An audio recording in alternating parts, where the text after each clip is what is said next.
Okay, so I need to preface this post by saying this is not my story, but rather my uncle and aunt's. They recounted this incident when I was visiting them a few months back when I brought up my family history of brujeria. For privacy's sake, we will refer to my uncle as Damien.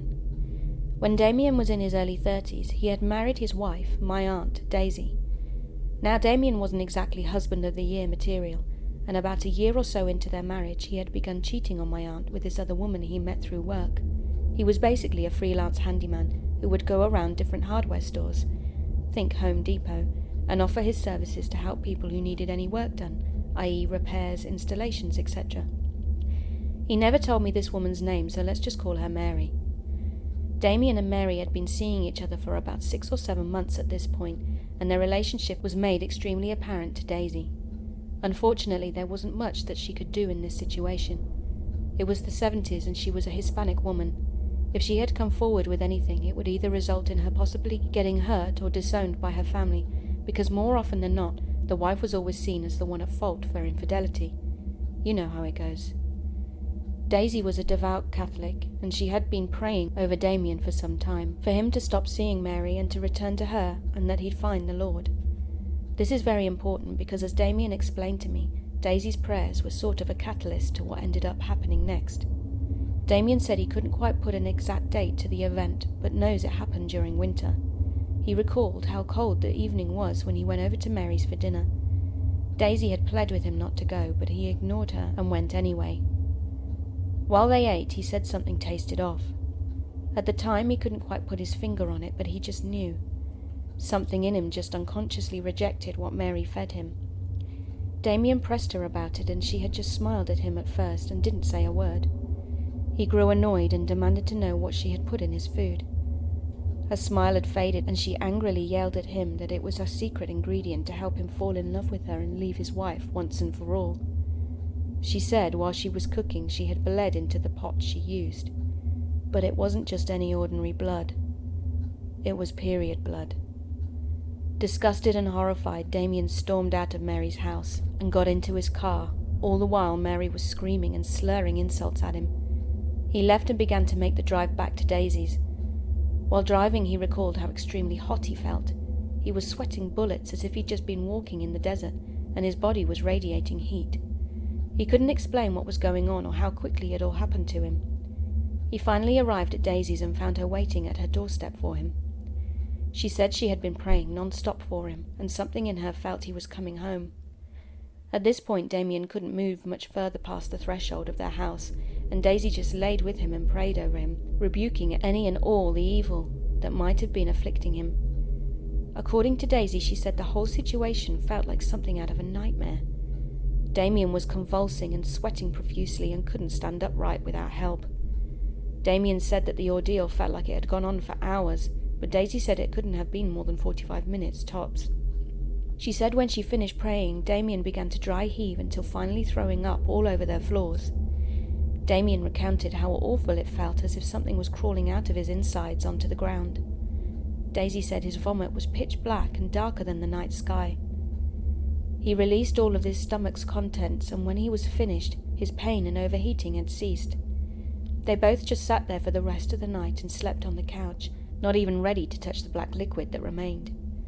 That next morning they did everything they could to clean it up, but no matter how hard they tried, there was a shadow, an echo of that black vomit that remained, as if it seeped through the tiled floor and into the cement itself. Damien and Daisy never saw Mary again, but my uncle never forgets that night and how it brought him closer to God. I mention this story because ever since I was young, I remember going to my uncle and aunt's house and noticing that black stain on the floor. As I got older, it always weirded me out, because I never understood why they would have one section of their floor be completely different coloured than the rest of it, let alone using just black on it. I'm not sure if I 100% believe my uncle and aunt about their story, but they told it with such sincere dread in their eyes that it felt as if it couldn't have just been a cautionary tale about the dangers of cheating on your partner. What do you guys think? Have you or anyone you know experienced anything concerning brujeria?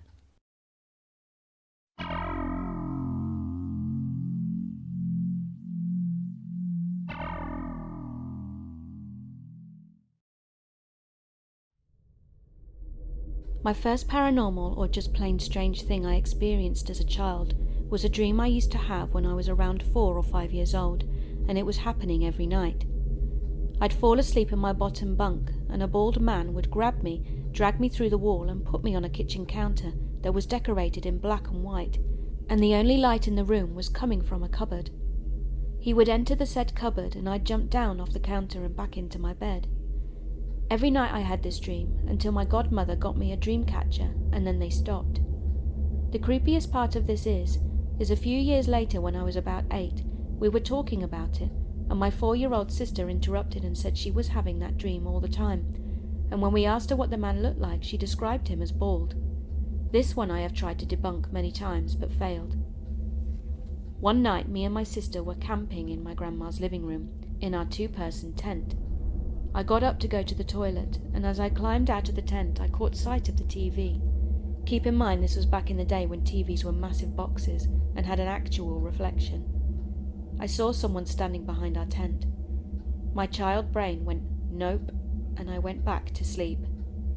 This person was completely white, and once I thought about it when I was older, I wrote it off as being light reflecting off the TV, but when I tried to recreate it, nothing worked. Again at my grandma's house, where I will not sleep alone because it feels like you are being watched. When I had baths at hers, I remembered knocking on the wall every few times and something knocking back. You could say it was an echo, but it didn't do it every time, and on the other side of that wall is the garage, which is made of concrete bricks. Skipping ahead a few years to when we moved in with my mum's boyfriend at the time. We moved back to our old home later. Long story. His house was weird. So weird we gave whatever was in it a name. Old Tom. My first experience and the only time I have been genuinely scared was this one night when I woke up to something tapping the wooden ladder of mine and my sister's bunk bed. I had a blanket draped over the bed, making it into a fort, so I couldn't see the room at all, and I was too scared to pull it back. I called out to my sister, but she was asleep and was at the other end of the bed from the ladder. The tapping picked up pace, and I was curled up in a ball and sobbing quietly. I tried tapping on the ladder the next morning, and it made the exact same sound. This next incident, it was the same house. It was my first night alone there, and as a joke, my mum texted the house phone, writing, "It's old Tom, I'm watching you." The house phone was downstairs, so when it rang I didn't hear it at first and only made it to the landing when it stopped ringing. Once it had stopped ringing, the creepy automatic voice read out the text. That's normal, but what's not normal is the fact it read it multiple times as if someone was pressing the phone to make it do so. I called my dog upstairs and shut my bedroom door for the night. The same dog, who was 7 at the time, would stare at the kitchen doorway when no one was in there, and she had never done anything like this ever before or since. Around this time also, me and my sister visited France with my auntie and grandma. We stayed in an old farmhouse in the middle of nowhere, which had been renovated, except for the old and completely original blacksmith's forge, which was attached to the house. This thing was something out of a horror movie. While playing in the garden, I wouldn't look through the windows. All the glass was broken and dusty. It was more than 100 years old and untouched. Me and my sister were staying in the new rooms they had built in the attic area, which was the closest to the forge. Everything was fine until our last night. We were lying in bed and heard a clanking noise start. It sounded like someone was working in the old forge. I didn't sleep at all that night, and it continued on and off for hours. My sister heard it too. A few years ago, when I was 14 or 15, I'm now 19, me and my mum were at the beach with our dog, and it was becoming just dark enough for the streetlights to come on. We were sitting on a washed-up tree trunk as the dog ran around, and I happened to look up the walkway to the pier, which was above the small beach itself. You had to walk downstairs to get to the sand, and the pier was gated off because of its age. I saw a man standing under the streetlight, except he had no features. He was just a black figure wearing what appeared to be a long coat and hat. I looked away and back within seconds, and he was gone. My mother turned to me and asked if I'd seen him too. To this day we have no idea how someone could have moved so quickly and silently, as the water was calm that night and it's down a steep bank. I've also heard someone speaking in tongues in my bedroom. And to top it all off, I've heard someone whisper my name into my right ear in that said bedroom. If anyone wants more details or has questions, please ask.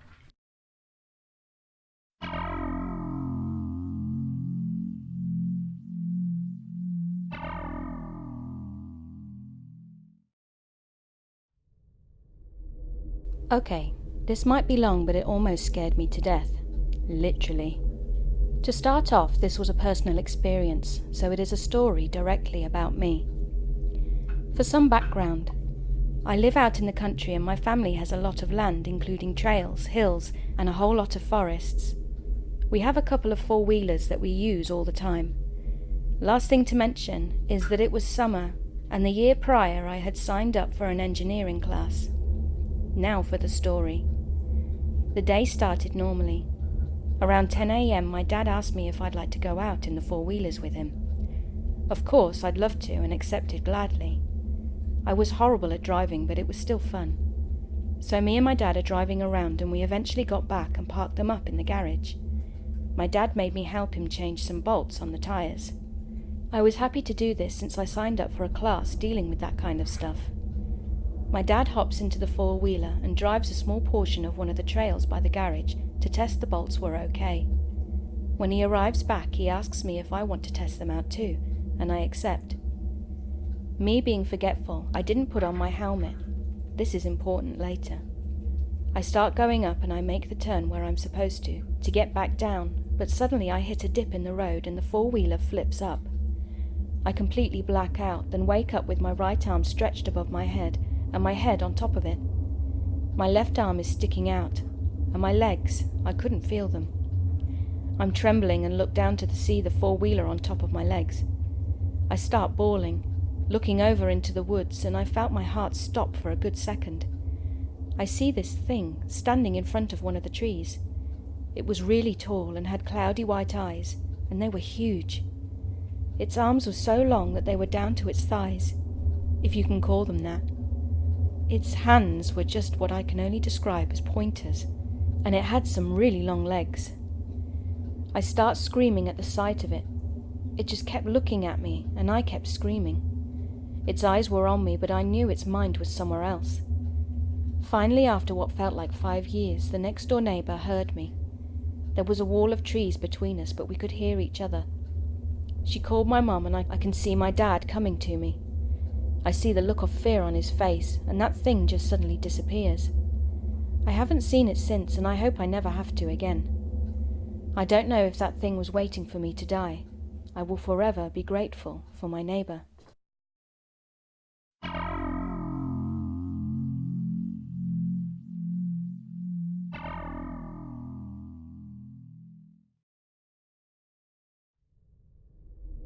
So this isn't something I have had hands-on experience with, save for the weird noises and misplaced objects, but stories passed down from my grandparents on my dad's side. My dad's family has been living here in this village for almost 50 years. My country is really small. I live in the Trinidad, which is an island in the Caribbean, and as a people we hold high belief in the paranormal, etc. So it's not uncommon to have your brothers and sisters living on the same street. Our house is located on the corner of an intersection. Keep in mind this is a village, so there's a back road, and the intersecting road isn't even a road. It's a dusty trail, and there's not much development aside from the actual houses, so the rest of the area is just deep foliage.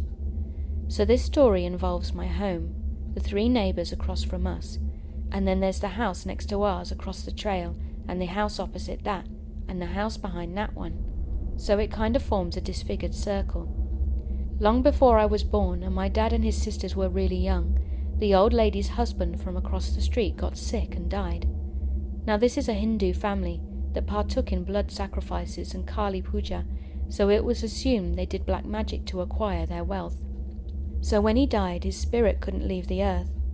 My grandmother said every night after his passing, she could hear stuff like dishes and bricks being thrown around and destroyed, but when she went over to see what was wrong, the kitchen was spotless.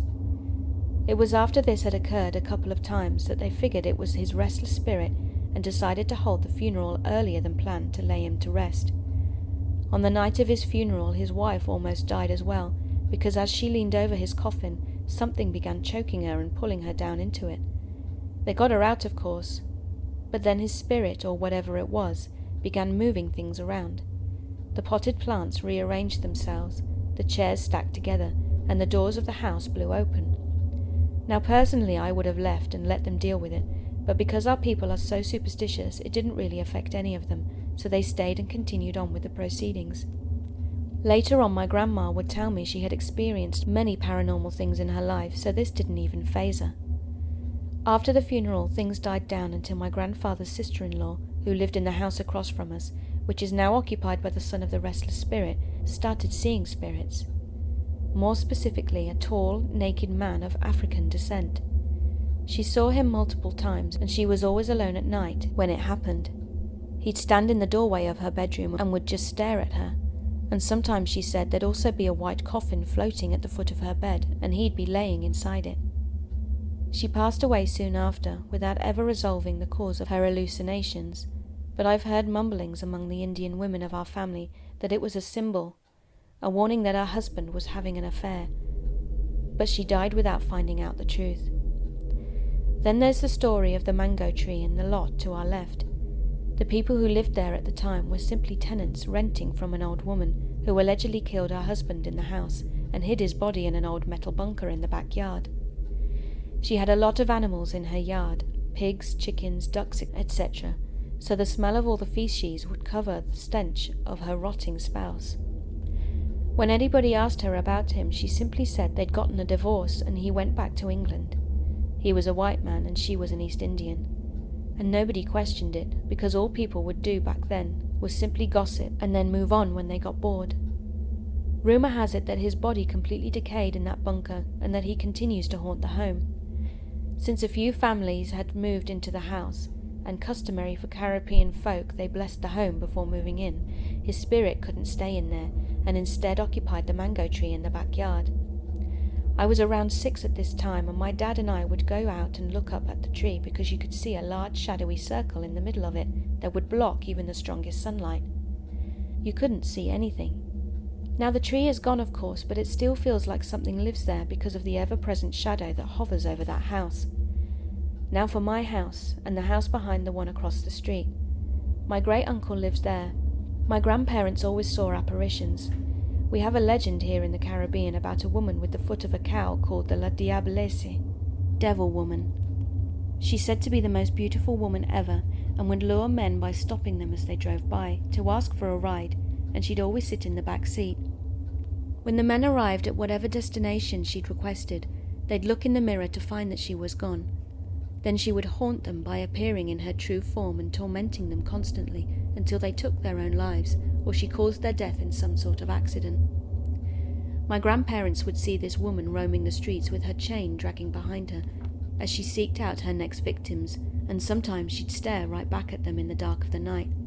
They'd also hear horses running through the trail next to our house, hooves pounding relentlessly, but as soon as they stepped outside to see, they would vanish.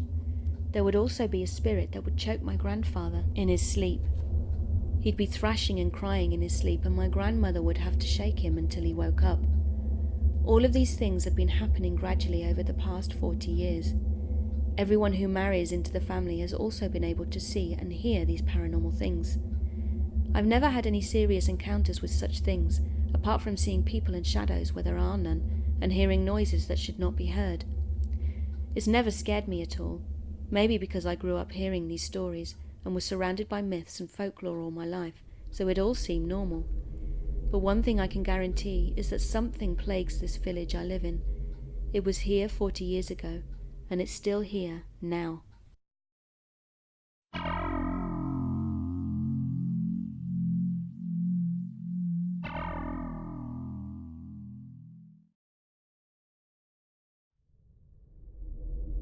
Something is wrong with this house.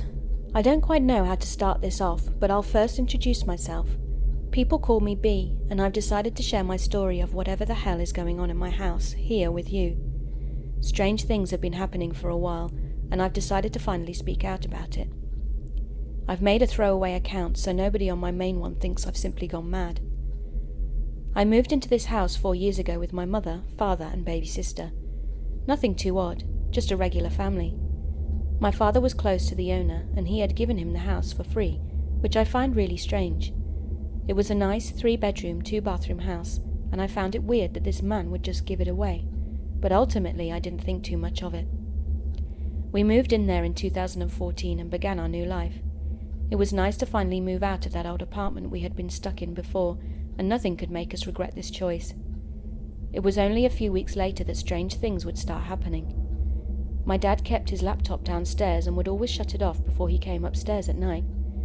The strange part was, every night when I went down there to go find something to eat, it would suddenly just turn on. That didn't do much other than confuse me, though.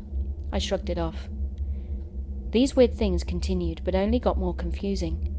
I started seeing shadows shaped like men, and paintings would start falling off the walls at random times for no reason. I remember there was this painting of my sister that had been hung up for almost 3 years, and out of nowhere, one day, it fell in the middle of the night with a loud bang. I decided to get in touch with the old owner and tell him about what's been going on, and see if I could figure out whether or not it was just me being paranoid. But after our discussion, things started to get creepy. I mentioned how I would see weird shadows and hear creepy noises, and he went silent for a good 5 seconds before replying. He said that those things started happening to him when he lived there too. He told me one particular story which really freaked me out. He explained how when he lived here, things got so out of hand he had to move. He said one night he woke up unable to breathe. When he opened his eyes, he saw this said shadow man in front of him. It was just staring down at him. He quickly jumped up and ran out of the house. He was so freaked out he slept in his truck that night. Can't say I blamed him. Creepy stuff has continued to happen, and I know this sounds really fake, but I will keep you all updated on whatever is happening. I've gotten a sleep recorder on my phone now to catch some of the weird noises, and I started putting up cameras. As soon as I get more freaky stuff happening, I will update you then. Please, if you have any tips, leave them in the comments, and with that, I shall go on with my day. B.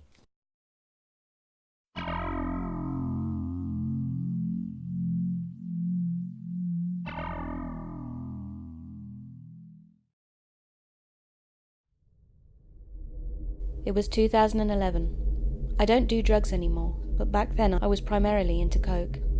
My dealer at the time said to try meth since Ye wasn't available. It's cheaper and much more longer lasting.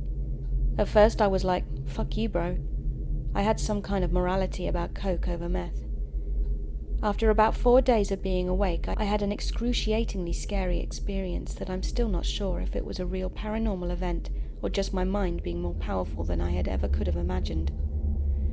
Side note, on some level I still maintain that meth and or sleep deprivation may simply be paths towards a specific brain frequency, a frequency which allows for human beings to interface with demons. In other words, if you're simply not on the right frequency, you won't see them. These drugs just put you on that bandwidth. So here's what happened. It's around midnight after 8 hours of obsessively peeking through all my different windows and blinds in the house, repeatedly tiptoeing through different rooms around the house and acting like I need to slither underneath my windows, on the floor, and basically sneaking all around for some reason. I came to the conclusion that I was charging up this demonic frequency. The dark energy was being built up in my repetitive and obsessive and creepy behavior. Eventually I find myself like a psycho standing in the master bedroom naked with the lights off, just staring out of my window toward the street, with only my front porch lights illuminating the front lawn. Otherwise it was pure blackness beyond that. My eyes were fixed on the darkness as I stood there just waiting for something to happen.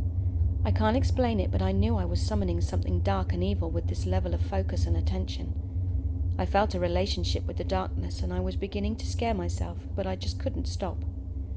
After staring out of the bedroom window for 15 straight minutes, with zero movement from even my eyes, I finally broke my staring contest with the dark and I looked away.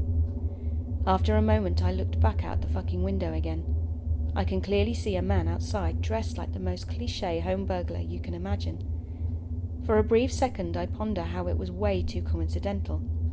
I'm tripping on meth and there's about to be a home invasion. I'm frozen with terror because this is starting to feel too real. He's wearing camo pants, black Doc Marten boots and a black ski mask. I sort of begin to realize that this is literally what my childhood archetype of a bad guy is supposed to look like. As I'm realizing this, he's casually sitting in my tree, dangling his legs over the thick branch he's sitting on. patiently facing my front door as if he's calculating what to do. Terror and disbelief send every hair on my body into chills. I looked away for 1 second to check my car keys were by the nightstand, in case I need to bust out the window and escape if he comes toward my house any closer. When my head swivels back to look out the window once again, he has now shifted position and form completely. It is no longer the shape of a human burglar sitting in a tree calculating how to rob me. Please try to imagine a black genie with 8 to 12 arms, flapping them all like a hummingbird, vibrating so fast that you can barely see his arms, like a butterfly. Whatever this was, it was telepathically feeding on my terror, paralyzing me. It said, "You got what you wanted, now you see me. Is this what you were looking for?" The speed of its flapping arms were congruent with my level of fear.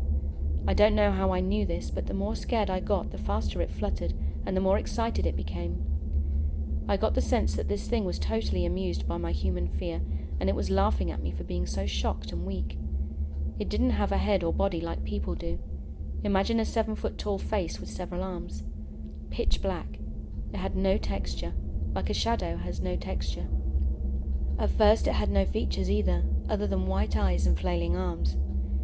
Slowly a mouth began to form on its body, and the mouth very slowly and deliberately opened all the way up, and after a couple of seconds the mouth took up the entire space of its body.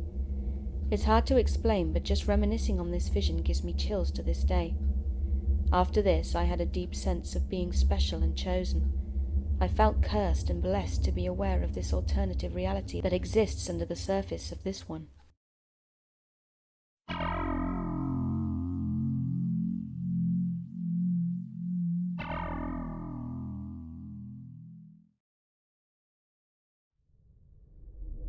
When I was 12 years old, my grandmother passed away in June of 2016. She was a very private person and did not enjoy large crowds of people or even small family get-togethers. She suffered from multiple mental illnesses, including anxiety and to some levels schizophrenia. When my father was growing up, he frequently switched houses because his parents were divorced. She had a severe case of hoarding and didn't want to confront her issues, so they just kept developing over time, so when my father would confront her about it, she would just break down and cry.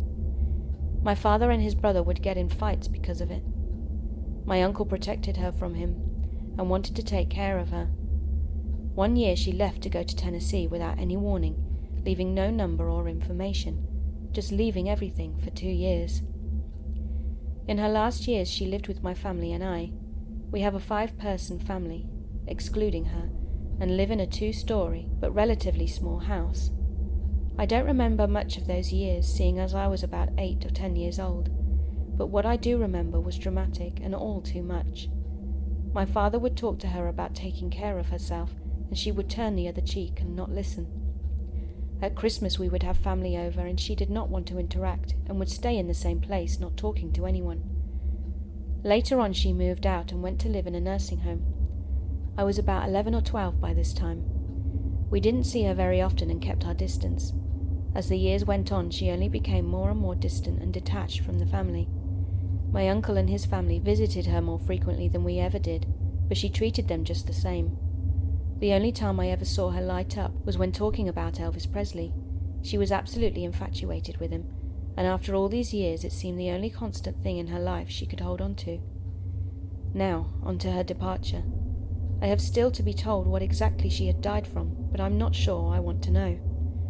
In her dying days she spent her time in a hospital hooked up to wires, multiple IVs and breathing machines. I find it inhumane and frankly terrifying to live your last days remembered as part of a machine. Before her death we were rushing to the hospital, where she was located about an hour and a half away. My father, already in tears, was trying to speed his way through highways and rural roads. Almost 15 minutes away from the hospital, my father gets a call from the doctors that were taking care of her. Unfortunately, we didn't make it. We stopped at the side of the road and my father was in shambles. He blamed himself and prayed to God to be able to see her alive once more. When we finally got back on the road, everyone was silent, and for some reason I didn't cry. We got to the hospital and my father was a mess. He got to see her once more, but she looked anything but herself. He didn't allow me to see her. He took the burden of discussing funeral services and finances for her cremation and wake. Now, this is where things get odd. A few weeks later, I began having dreams. No, nightmares. It was always the same thing. Something did not at all look like my grandmother, but for some reason it was her. Her jaw was drooping, her cheekbones sunken in, and her eyes were in the back of her head. I couldn't move, only witness the horror that was getting closer and getting in my face. Her presence was menacing, not at all like the grandmother I once knew. But who's to say if I really ever knew her at all? My father always said I reminded him of her, how I carry myself, my anxiety, and even how I talk and hug people. He always believed her and I were somehow connected, and not just as grandmother and granddaughter. There was something more. After a few weeks, I decided to tell my father about the nightmares. When I told him, I swear to you, his face went white. He started to cry, and I knew something was wrong. It wasn't just the mention of his dead mother, but what I saw in my dreams. He told me it was what she looked like when she was dead. He didn't let me see her because it was too frightening. We were both deeply hurt, and I began hearing things, almost like an impulsive thought that you have no control over. The thoughts went something like, "I'm sorry, I couldn't control." We started crying together because the emotional baggage we both carried just began to be too much. We had to let her go. The dreams began to fade, and I tried to forget about her passing. But every now and then I am reminded of her presence when she was alive. Every year up until the last year on the anniversary of her death, I would start crying and have a dream of her. But this time, of her when she was alive. She would comfort me and say that she was with me. Since 2018, I have yet to have another dream of her.